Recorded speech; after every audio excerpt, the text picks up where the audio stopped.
Good afternoon, everybody, and welcome to the Tourism Business Continuity Scheme webinar.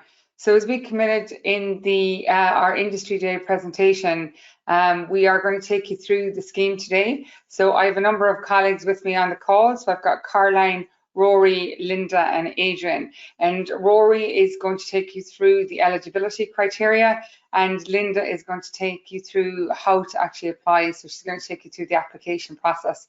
And at the end, we will have a series of questions and answers.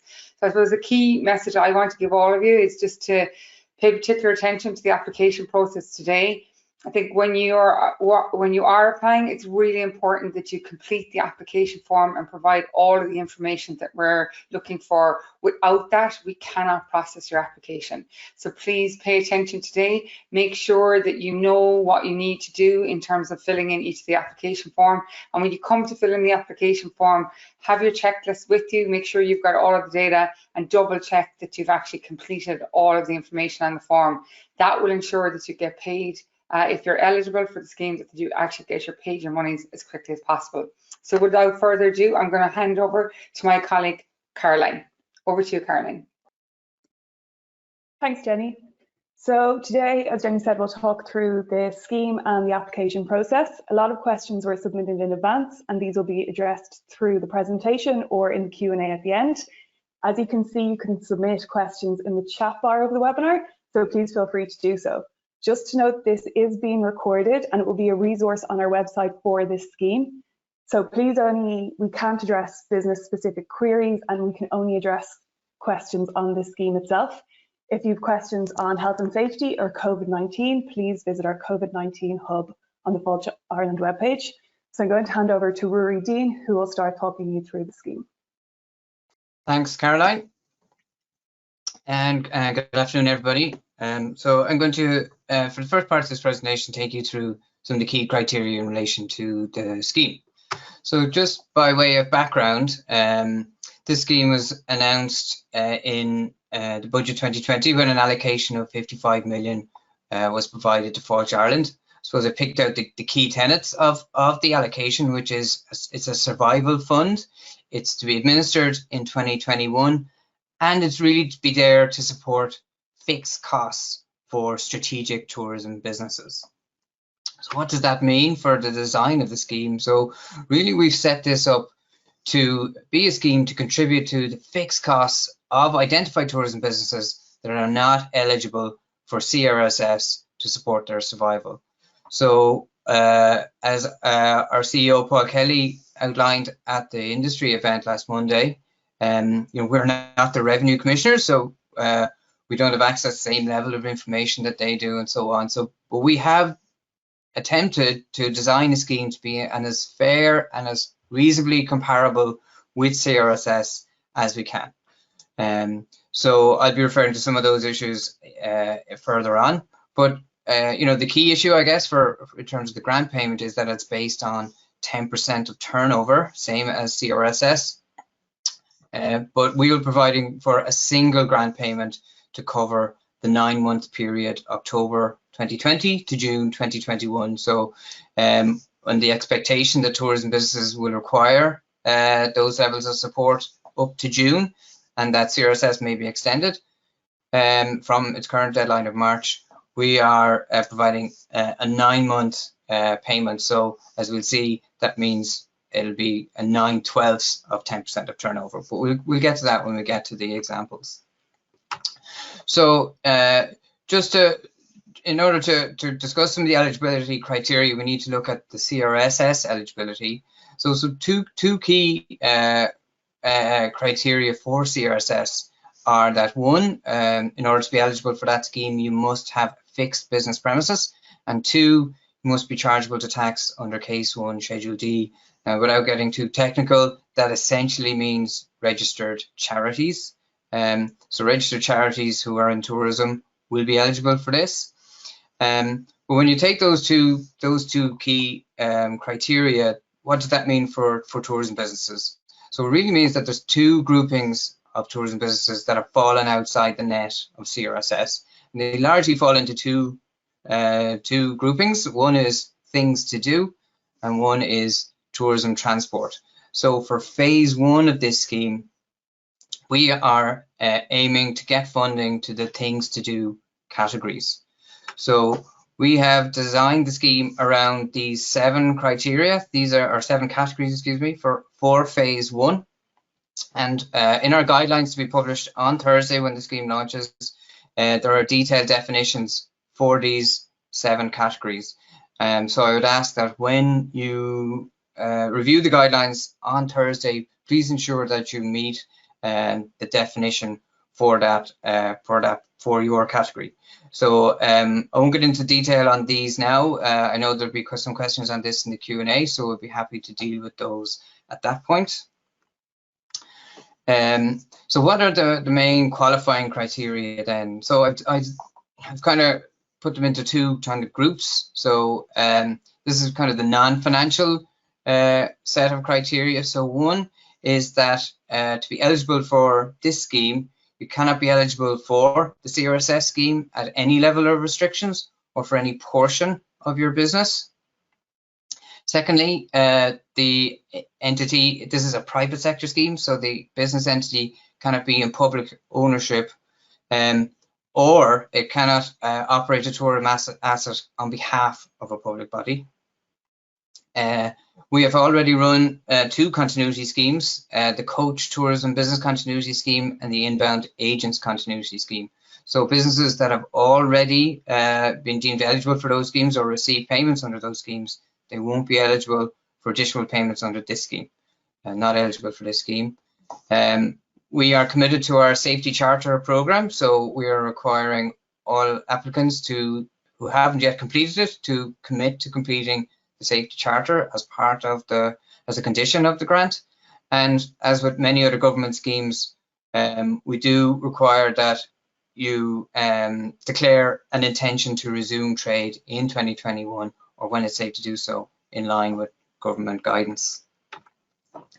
So in terms of the financial criteria then, so very much like CRSS, there is a turnover test, but we have, I suppose, modified it considerably, or to some extent certainly, to be more equitable to tourism businesses. So for this particular scheme, the requirement is that the business must be 4 months in the period October to January 2021. They must be down at least 75% in their average monthly turnover compared to the average monthly turnover for 2019. So you know, we have designed that for tourism businesses. We think it's a very benign and fair turnover test for tourism businesses that have been adversely affected by COVID restrictions. We do have a minimum turnover level, so that is a qualifying turnover of at least €50,000 in tourism-related revenue. So, for example, for a tourism golf course, we're looking at those revenues you generate from visitors, such as you know, visitor green fees, as opposed to locally generated income, such as membership fees. And finally, because the turnover is based on 2019 turnover and you must achieve €50,000 in 2019, therefore you must have been in existence prior to 1st of January 2020 and meet that criteria. So how does the grant be calculated? So as I said at the outset, we are trying to be as fair in line with Chris as we can, so that aligned with them, we are starting at 10% of the 2019 turnover figure. But because this is for 9 months, we are then making an adjustment based on 9/12 of that turnover figure. So I'll go through some examples now in a second. The minimum grant amount is $3,750, which will be based on a turnover of the 50,000, and there is a cap on the scheme, which is a €200,000 grant, which again is broadly in line with what is available as a cap under CRSS. Should add that this is not replacing or on top of additional or subventions received already. So we are requiring business entities to declare any subvention or operational funding that they already receive from a public body. Now, COVID support payments are not included in that. So we're not including things like Restart or EWSS or PWP, those kind of things. They're not to be included for that. So just some quick examples. Example here of an activity operator, turns over 200k 2019. 10% of that would be 20,000, and 9/12 would be a 15,000 euro grant payment. If we take a fictitious cruise hire company with turnover of 3 million, 10% of that would be 300,000. 9/12 of that would be 225,000. But as that exceeds the cap, that business would be eligible for the maximum grant amount, which is 200,000. And final example, just on the subvention. So if there's a not-for-profit attraction receiving with a turnover of 2 million, they do get an annual subvention, not a COVID payment though. So an annual subvention from the local authority. 10% of that would be 200,000, and 9/12 would be 150, less that subvention that they already have, less that state support that they already have to keep them during the crisis. Okay, so just a few quick slides to finish. So what about multiple businesses or businesses that operate across multiple locations? So what we're asking is that applications are to be submitted per legal entity. So if you're a group business with holding subsidiaries, each one of those is a legal entity. So you can apply individually for those legal entities or as the group business, the holding structure, whichever is more convenient. Just be aware that state aid rules do apply. So this has been or will be run under the temporary framework state aid rules. So before I hand you over to Linda, just a quick word on the application process. So as we say, it will be open on Thursday the 11th. It will be available through our trade portal only. That's our online services website. Go through at fáilteireland.ie. If you're not a new account, if you're not on the trade portal already, you can sign up now straight away. We will pre-allocate the form to as many visitors as we can that have previously engaged with Fáilte Ireland and that are on our system.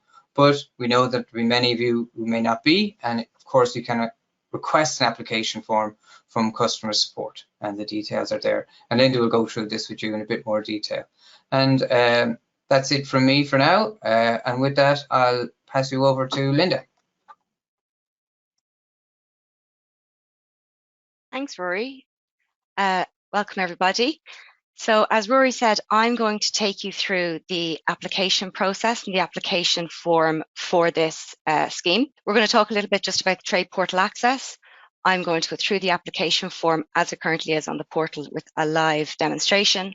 And then we'll finish off with a recap of the required information and just what's needed and how to make the application process as easy as possible. So I'm going to move into a screen share here, and I'm going to take myself off camera so I can do that easier. So bear with me now for just a sec. So I'm going to talk you through the application process here. So once you, as Rory said, once you go through your trade portal and you log in, you will be able to see your funding on the funding page on the funding schemes, and you'll be able to create a new application. If for some reason you already have trade portal access and on Thursday afternoon you don't see this scheme, please drop an email to customer service at fáilteireland.com, and they will be able to make that form available for you. So we've done our best to make this as straightforward as possible in terms of completing. So there's 7 pages, page 1 of 7, you can see here at the start, and each time you move to a new page, that's going to indicate, it'll tell you where you are in the form. At the bottom of the form, there's 5 buttons: save, save and exit, previous, next, and discard.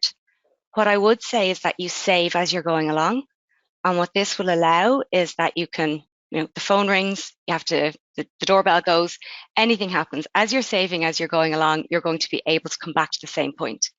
Also, if it's lunchtime or you just need to leave to go and get some information or whatever, you can save and exit. And again, once you log back in again, you'll be brought to the same point in the form as you go back through. So page 1 outlines the scheme eligibility. Every page will do this. It'll tell you what the purpose of the page is, and it'll give you a little bit of information in a blue box at the top around what is required of the form.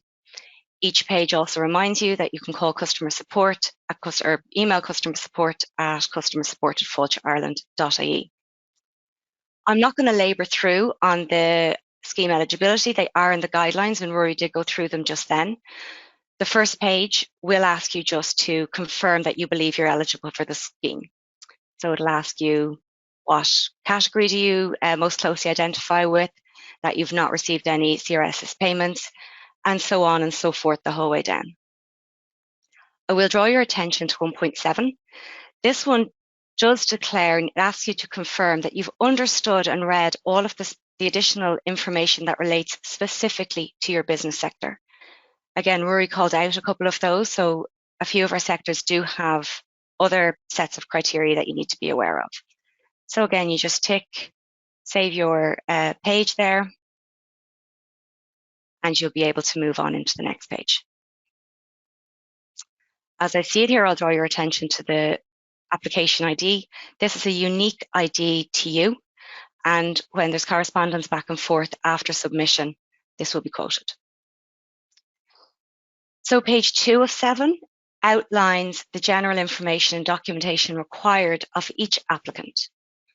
So we do ask you to read the application form, or read this information before you start the application form. This is really so it's easier for yourselves to just move through the form as easy as you can and in one go.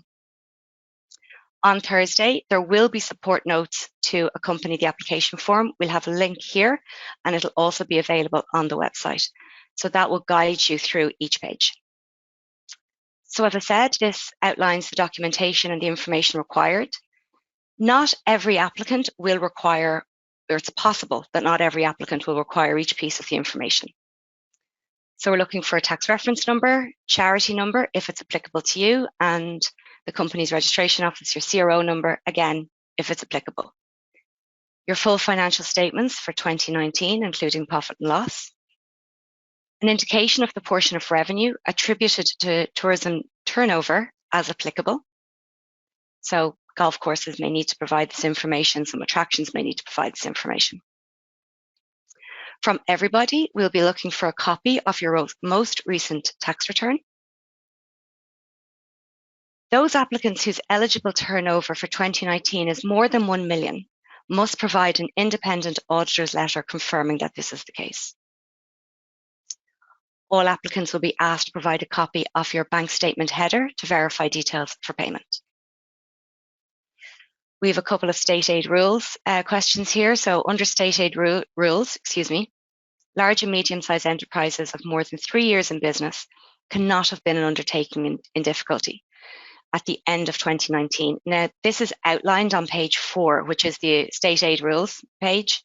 But just to give you a little bit of an idea of what that is, a medium business, a medium enterprise, as far as this goes, has minimum employees of 50 and turnover of up to 50 million, and a large business has employees from 250 with turnover above 50 million. In those cases, we will need an independent letter confirming that your business was not and had not entered insolvency and that was a going concern. We'll also need the value of state aid received by the applicant, or where the applicant is a member of a group, the value of state aid received by those group entities to date. And that's under the COVID-19 EU State Aid Temporary Framework for State Aid. It's a little bit of a mouthful, but that is something that we're going to need to make sure that we have from everybody. Again, if it's applicable. I have outlined all of this on page 4. Some of the things that you'd need to consider here would be Restart Grant and the Adaptation Scheme. Finally, we'll be looking for details of operational supports received by the applicant from public sources in 2020, if that's applicable. Again, we will give you some examples.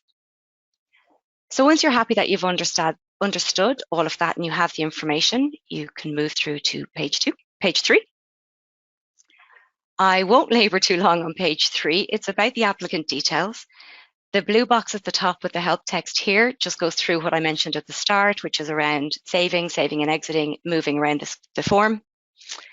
This page is about yourselves, so your legal name, if it's different, if you're part of a group structure, a description of your business, who's dealing with the application, their contact details, business premises address, if you have a website or any online presence. And these three boxes at the bottom are important if you have this information: your registered charity number, your company registration number, and your tax reference number. This is typically 8 or 9 characters, 7 or 8 digits with a number at with a letter at the end. So once you've filled in all of that, save and continue to move on. It brings you back to the top of the page and move on to the next page. So it's at this point that we do start looking for a little bit of information from you that's probably that you may need to go and look for. So state aid information. What are the business sizes and definitions? If you are a medium or a large enterprise, you will need to provide us with an accountant's letter. That accountant's, there's a little bit more information around this fund available here. At the moment, it's not a link. It will be a link on Thursday. The state aid declaration. We will need to know if you've received state aid in the last year through 2020 in the temporary state aid framework. Some of the things to consider here would be the credit guarantee scheme, the restart grant, the live performance scheme, and any of the Fáilte Ireland schemes, the adaptation grant, the coach tourism scheme, and the Irish-based inbound agent scheme. Although if you have already applied for these and have been eligible, you will not be eligible for this scheme.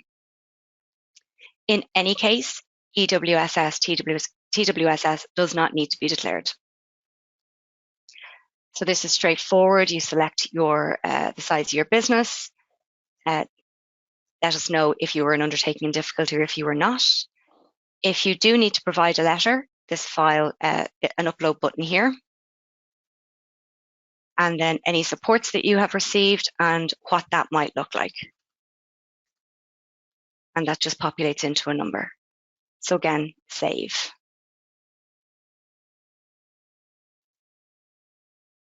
The next page is your bank details, your payment page and your bank details page. Now, I've gone ahead and filled this out because all of these fields are mandatory just to move on.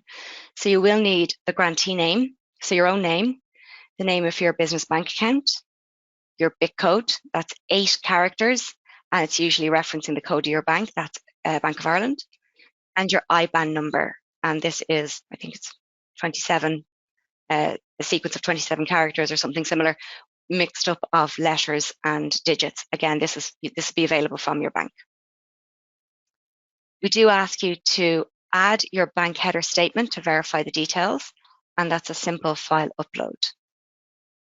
Bank header statement and open will attach it. If you've made a mistake and you've uploaded the incorrect information here, you can just delete document and go again. So as I say, save to move on to the next page. And we're nearly at the end. So this is page 6 of 7, commercial details. There's quite a bit of information in this, and Rory would have touched off a lot of this in his presentation around what's needed. The information we need here, and I would suggest you have this to hand before you start, is your 2019 financial statements. If you have filed abridged accounts, we will need your full financial statements. If for any reason you don't have your 2019 accounts available, you can submit your 2018 accounts. We'll be looking for, We'll be looking for the most recent copy of your most recent tax return. If your eligible turnover is in excess of 1 million, an independent auditor's letter or accountant's letter will be required. And where eligible turnover is requested, we will ask you to fill that in, but please see the definitions in the guidelines and we'll refer you back to the guidelines. Again, any questions, customer support at fáilteireland.ie. So 6.1 is your financial statement upload. 6.2 is declaring your 2019 turnover. And again, we'll remind you that you must have your turnover must be greater than €50,000 in 2019. The eligible turnover, where all business is not eligible, if these two numbers are different, we will need to see that here. the average monthly turnover of the applicant business in 2019. So that's your 2019 turnover divided by 12. Your 4 months from October 2020 to January 2021. So your total of those 4 months and divided by 4. And your percentage reduction. That question is coming out, so forgive me for that. The final part of this will be question 6.8, which is under the scheme. The value of financial operational subventions received from public sources in 2020 will be deducted from the grant payment. Rory had that in his examples. So please indicate the value of any subventions received from any public body. And you may exclude Restart Grant, Fáilte Ireland Adaptation Grant, any of the wage subsidies or capital funding. So you just pop your number in here if that's applicable to you. Please provide a copy of your most recent tax return. And finally, on this page, if you have eligible turnover greater than 1 million, please upload your independent auditor's letter verifying that. So as I said, this page there's quite a bit of information here required on this page.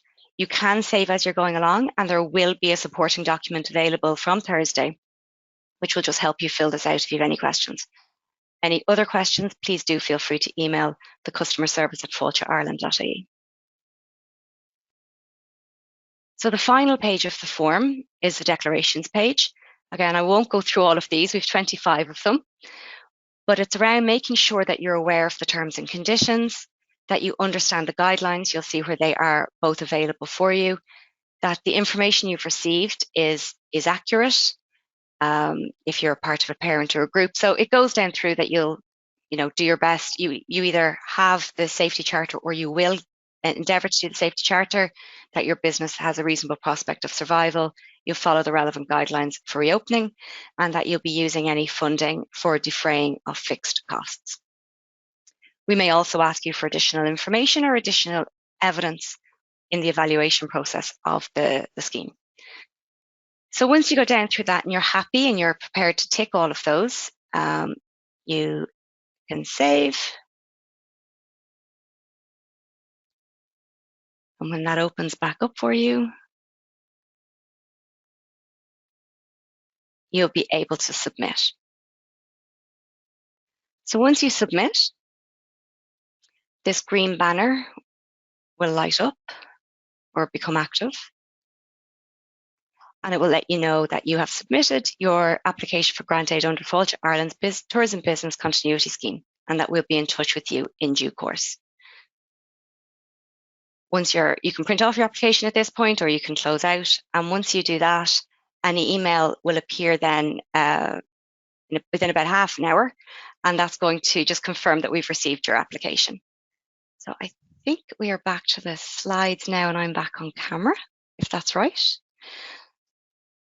Thank you.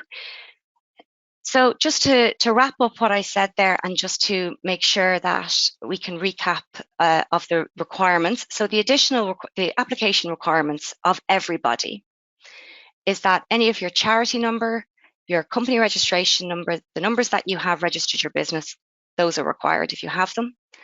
A tax reference number from everybody, your 2019 financial statements from everybody, and a tax return, and a picture of your bank statement header. Again, those are all required from all applicants. Some applicants will require a little bit more information. Accountant's letter, if applicable to you, value of any state aid received, if applicable to you or the group, and the value of any operational financial subventions from public sources. Just a reminder again on what state aid should be declared under temporary framework, and that's the Credit Guarantee Scheme, the Restart Grant, the Adaptation Fund, the Live Performance Scheme, the Irish Coach Tourism Scheme, and the Irish-based Inbound Tourism Agents Continuity Scheme. So if you've received or in receipt of any of those, you will need to declare that. As previously mentioned, EWSS and TWSS do not need to be declared at this stage. So just to recap all of that again, please ensure that you're signed up through Fáilte Ireland Trade Portal. Rory also mentioned this, This can be done now. So if you have not engaged with us before and you don't have Trade Portal access, please sign up and get yourself set up on that. On Thursday, we'll have the form available to everybody that we believe are in our groups, in our business sectors. If you log on Thursday and it's not there for you, now afternoon on Thursday, and it's not there for you, please email customer support at fáilteireland.ie. That email address will be your point of contact for any questions that you may have during sign up or indeed the application process. If you have any questions on the scheme that we don't answer here today, again, you may email customer support. For yourselves, I'd say, please have all the details required to hand before starting, just to make your life a little bit easier. But as I discussed, we can save the application as you're going along. So if you're going to be interrupted or you're taking lunch, please save it so that when you go back in, you'll be at the same point again. And the last thing from me, you'll be delighted to know, the last thing from me is that you will receive a receipt of submission via email. So if for any reason that doesn't come in, and please do allow some time for it to come in, but if it hasn't come in after about an hour, please do let us know to make sure that we've received your email. When you go back into your portal, you will see in your funding scheme, you will be able to see the status that it's at, so it will stay submitted, your application will stay submitted, but if you are in any doubt, please let us know. And I think that's it for me. Thank you.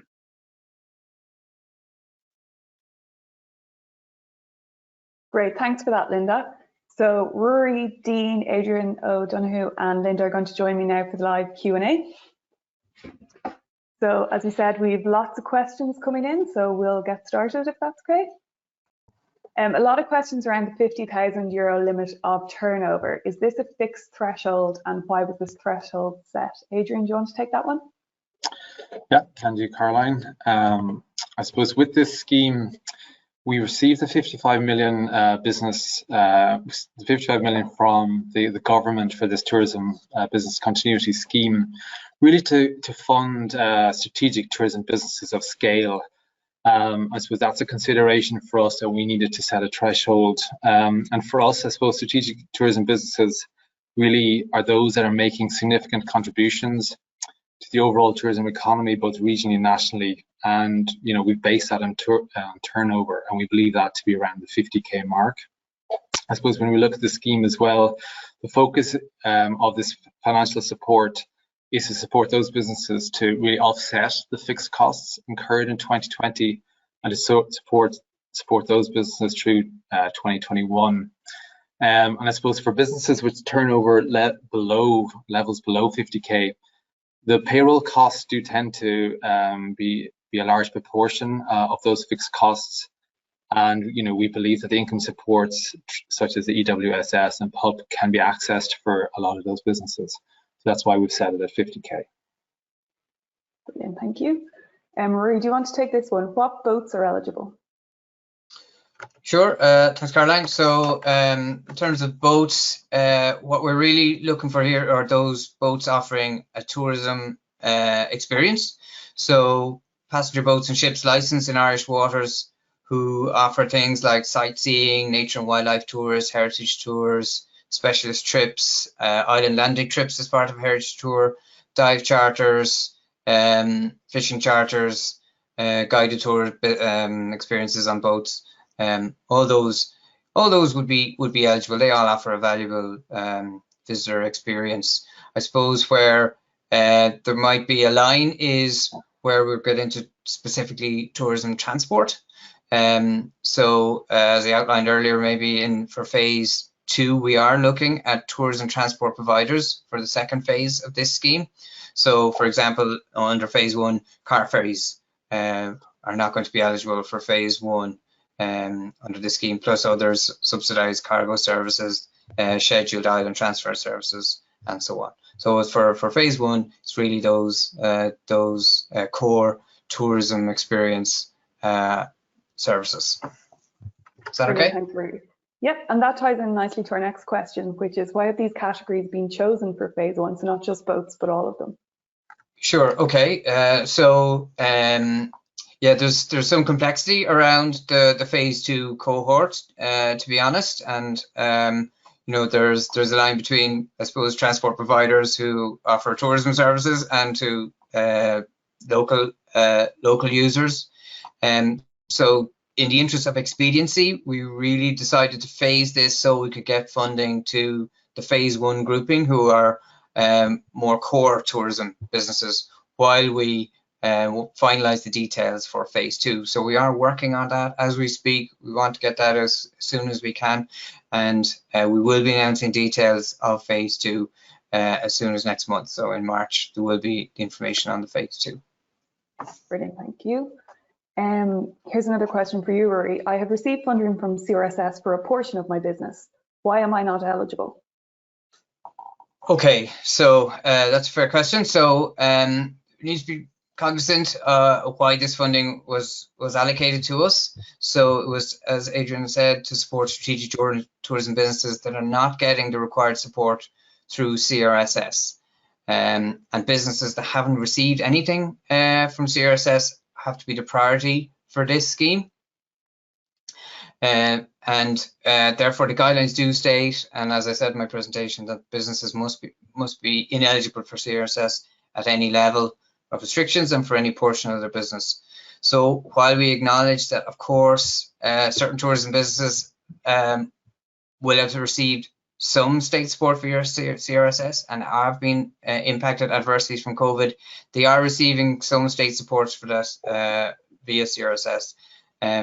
So as I say, we want to prioritize those that aren't receiving anything at all yet. So for that reason, we are looking to concentrate on those that haven't got anything from CRSS to date. Perfect, thank you. And maybe this one for you, Linda. What could slow down my application or receipt of funding? I think, as Jenny alluded to at the start, or she said clearly at the start, the form, the accuracy of the form. So the better the accuracy of the information that we receive through, the faster we're going to be able to move through that evaluation piece. So if the information that we receive is correct, if the uploads are in the right order, if the right information has been uploaded, and it's awfully easy to upload the wrong file. But if the right information is uploaded, you've gone back and you've checked it, and just double check that before you go ahead and hit submit, you can move backwards and forwards through the form as I was showing you. So I think if you have at the start your company number, your charity number, your tax reference number, your tax return, your 2019 accounts, if you have all of that ready to go, your bank header, and that's all set, once you do hit submit, from that point, you'll move through smoother, I suppose.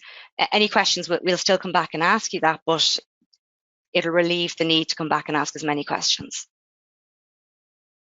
Okay, and is there anything, maybe Adrian, you can take that up, is there anything that would slow down the receipt of funding? There is one, I suppose, other piece of this. We, under all of our schemes to date, we get approval under the European Union's temporary state aid framework. And this scheme we're seeking approval of that at the moment. And obviously we're hoping for that to be expedited as quick as possible. But we are subject to, making sure that that's approved. And once that's done, we can make payments. So until that's done, that's kind of a macro piece, is a little bit outside of our hands, but it has proven potentially a challenge in the past, but we hope for it to take relatively quick. So it's just a little bit of a caveat that we have with this, but we hope for it not to take too long. And Adrian, there's a lot of questions in around state aid while you're talking about it. So does the state aid question refer to any state aid or COVID state aid exclusively for 2020? Yeah, and I suppose this is important. So it is the list Linda would have shown you of the list of specific schemes that actually nationally Ireland has declared to the EU Commission. So they're the ones that we need to account for. It's an accumulation issue, so we need to understand how much you may have accumulated on those schemes. So it is more those, nothing to do with any other supports. Because essentially with this temporary aid framework, it allows us to make one-off payments up to a certain threshold, which has been increased, I think 1.8 million now, it was 800,000 into organizations. So it is within that we're operating, and it's that we're interested in. Okay, and the adaptation fund, will it rule people out of the scheme or will it be deducted from their award? So what we want to do is people just to note in their application form how much they received. and if they have received, it won't be deducted. It is really to make sure that they have not received levels that are too high that cause us an issue with the ceiling. This is unlikely to occur, we would imagine, but we do need to note it so that we can report it. So it won't be a minus off your outcome. There's a high ceiling for most businesses here. Okay, thank you. Maybe Rory, you can take this one. There's a lot of questions coming in around the downturn for the 4-month period and seasonal businesses. Can you clarify how this works for businesses who do not operate during these months? Yeah, sure. So I suppose the easiest might be to take an example. In 2019, a company turned over 100,000 in the 4-month period, October to January. October 2020 to January 2021, they were closed and turned over 0. So they are 100% down on their turnover, so well over the 75% limit. So if you're seasonal, you'll be closed, or if you're closed for COVID reasons, you're not generating the turnover. So that should be a relatively low bar for nearly every tourism business to pass. We have aligned it with CRSS. They have a similar ruling, but they're for them, business may move in and out, may open and close depending on the restriction level. So we haven't brought that into our scheme. It's not really applicable to the tourism business and the tourism cohorts we're looking at. So we've kind of boiled it down in a way to a way that's most effective to suit tourism businesses. So really every tourism business should unless they're open and trading and doing well in the October to January period, which is highly unlikely, they should be qualifying in under the turnover test. Is that brilliant? Yep, that answers it. Thank you. Okay. Linda, do you want to take this one? Are annual membership fees included in turnover for tourism golf courses? No, so they're not included. For tourism golf courses, we're looking for the visitor green fees. So we're not looking for competition fees. We're not looking for you to include your annual membership subscriptions. There's a lot around, well, there's some additional criteria around tourism golf courses in the guidelines when they're released on Thursday. And I would suggest that those tourism golf clubs make themselves, that they understand and make themselves aware of what those guidelines are and what the criteria is for them. But no, we are not looking for annual memberships. Okay, perfect. Thank you. And another one for you. Businesses set up in 2020, can they apply? Unfortunately, no. You do need to have been set up in 2019 and trading in 2019. When in 2019 doesn't matter as long as you're meeting the minimum threshold of turnover. So if you started in September and you started your business then and you made the turnover, you're absolutely eligible to apply if you're within one of these business sectors, but unfortunately not for anybody in 2020. Thanks for that. And then another one for you. Is the grant based on 10% of turnover of 2019 or another year? 2019. Great, thank you.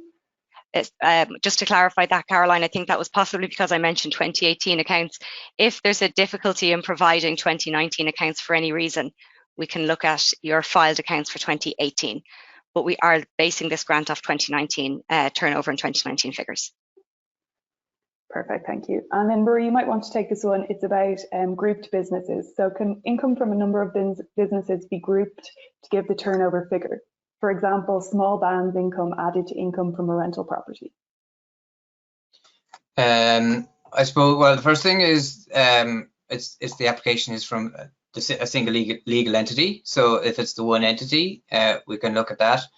If we do have requirements that the eligible turnover is tourism revenue, so if that rental income is from the tourism source, though if you are getting rental income, that might be at a fixed business premises, so there could be CRSS eligibility there. I don't know, but let's assume that it's a single entity with multiple sources of revenue. If that exceeds the 50,000, they will be eligible. Perfect, thank you. Adrian, maybe you want to take this one. Can tour guides avail of this grant? Again, it's based on the maybe you can clarify, Rory, but it's based on your turnover level as such, and to have fixed costs. We will look for you to declare that you will contribute to your fixed costs. We're not looking for you to necessarily account for them, but if you can say that you have turnover of 50k, just to clarify, Rory, that's correct, isn't it? Turnover of 50k, and you must be in one of the eligible tourism categories. So I suppose some tour guides are often in walking guides. They do city guides or outdoor guided walks. Walking operators are included in the activity definition, but they'd have to, I suppose, satisfy us that they are in that and they meet that eligibility, and then the 50k is the other check. Yeah. Perfect, thank you. We have a question here. As a charity, we do not complete a tax return, which is asked for from Linda. Is there provision to input this if it is not applicable? Yes, my understanding is there should be a form though to demonstrate that you are tax exempt, and that's what we'd be looking for from the charity. Great, thank you. While we have applied for the coach grant, the grant would not have touched the part of our business that would be applicable for this grant. So this seems, maybe Rory, you want to take this. There are two separate business operations under one registered company. If we have two separate companies for two separate parts of our business, it looks like we will be able to get both grants. Can we apply for this for the part of our business that did not receive the coach grant? If there's two separate legal entities, then yeah, the second entity can apply, of course. If it's the one legal entity that has already got the coach tourism grant, then they won't apply. As I outlined before on the other questions for CRSS, it's quite similar. We're prioritizing those businesses who haven't received anything at all, either CRSS or one of our other continuity schemes. Brilliant, thank you. And this is a GDPR question. When we supply the accounts, when we're submitting the application form, who in Fáilte Ireland can see these sensitive information? Will they be stored? Will they be deleted? Maybe Linda, you'd be able to help with that one? I'll actually have to come back, and I don't know if either Adrian or Rory have the exact answer to that, but I'll have to take that under advisement and come back with that. I'm afraid I wouldn't like to. Yeah. Well, maybe to comment on it, we'll operate under the GDPR rules, and they'll be used exclusively for the purposes that they're intended for. And once that's been satisfied, we no longer will retain them. So once payment has been done, and once we have completed a period where we will execute an audit process on this, we won't be retaining them. So we can absolutely put clarity onto an FAQ, maybe Linda, definitely. On that. Yes, it's no different than any other scheme we would normally run. So these won't be going outside of the project team and those reviewing the application forms. Thanks, Adrian. And Linda, question for you again. What file types are allowed for uploading documents? All file types. I'm yet to see anything not upload correctly. We've been testing this over the last number of days, and we've been able to take all file types, JPEGs, PDFs. We've been able to take quite a wide variety of them. Image files have been uploaded successfully. I would say use it one file at a time, though. We don't have multiple uploads. So if you do need to put your files into one system, your management, your financial information into one file, put it into one file and then save it into a PDF. That's probably the way you have it on your system already. Perfect, thank you. And then Marie, this is one for you. How does a fixed business premises work for boat tour operators? Fixed business premises for boat tour operators. Well, the fixed business premises is a CRSS requirement. It's not for us at all. In fact, a lot of the cohorts that we're trying to support under the scheme do not have fixed business premises, and that actually makes them eligible for us. So boat tour operators are not expected to have fixed business premises. As they meet the other criteria, they will be then eligible for support. I wonder, does that refer back to the application form where we look for the address? We're just looking for your business address, so where you're working out of, where your office is, and then on the assumption that for the vast majority of people here, you'll be providing your service outside of that. Great, thank you. And then I think people are just looking for some clarification. Is 2019 turnover relating to the business financial year or the calendar year, aka January to December? You're looking for the January to December piece, yeah. Thank you. Now, I know that some businesses will be running off different years, but we can work with them just to establish that. It's important for us to be able to look at the particular period that we want, because we will be looking at estimates as well for those 4 months. So ideally, it's easier for us if we follow what the CRSS approach is. So I understand there may become a bit of a challenge, but we can work with you to maybe estimate a figure on the basis of 2 sets of accounts over a couple of years. But ideally, we want that figure for 2019 to allow us to do our payment to you. Brilliant, thank you. And we have a question here. Does business monthly turnover just relate to turnover derived from visitors? Specifically, does business monthly turnover exclude rental income from long-term rental of an apartment on site and investment income?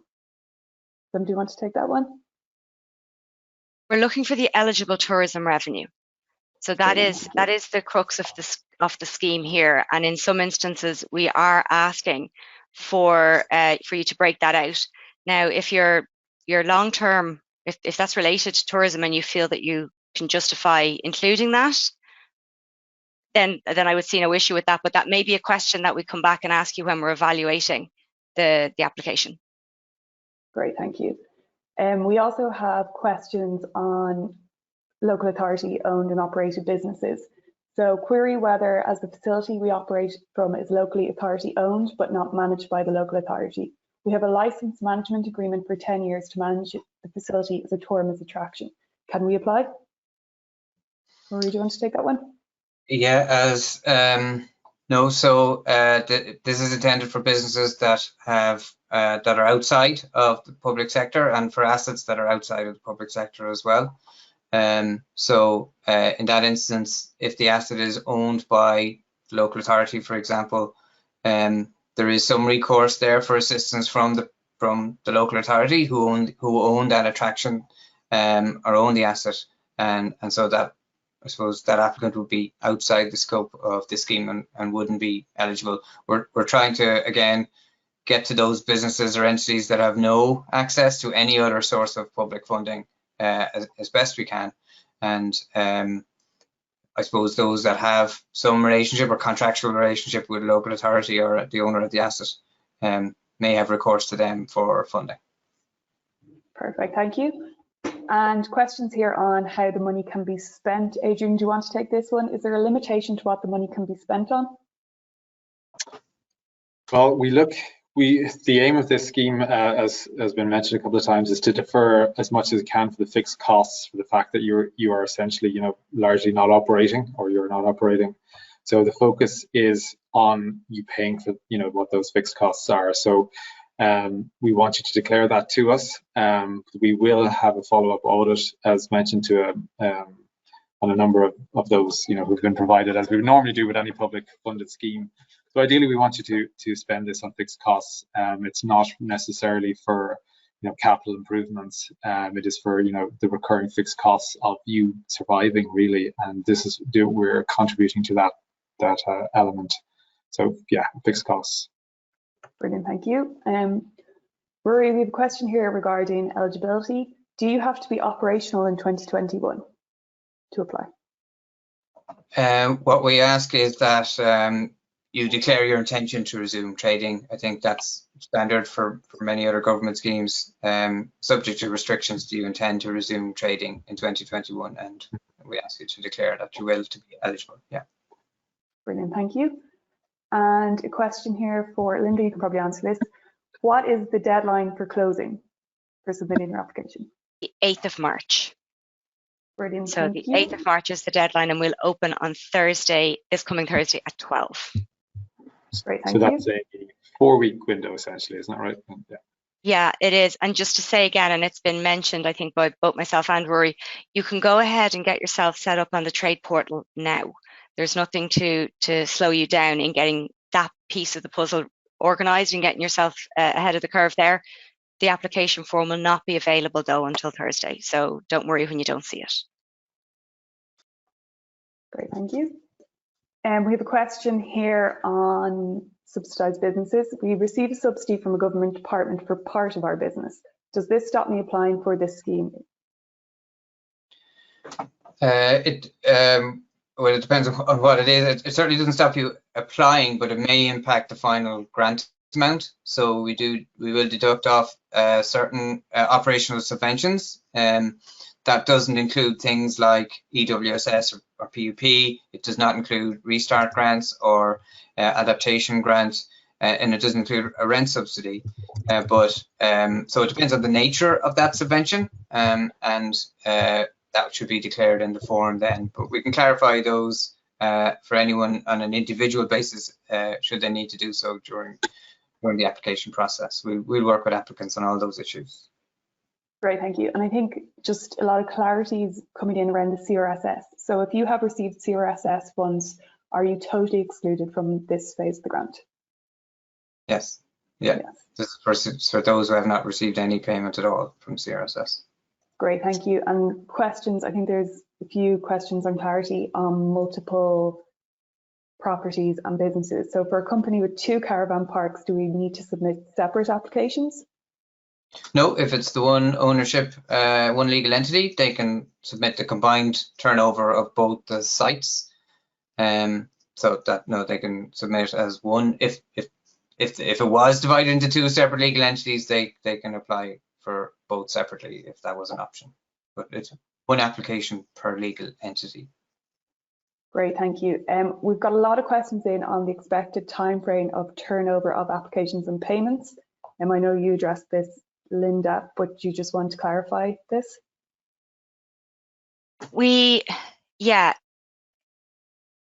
the application has been received, the evaluation team will work through it and make sure that everything that we have received from each applicant is correct. They'll validate the data, make sure that everything we've received is as we've asked for it and that it all lines up. They'll check the eligibility criteria. So there's a little bit of work to be done around sense checking everything that comes in. If everything that comes in is absolutely accurate and no questions need to be asked at all, then it will move along the evaluation process that bit quicker.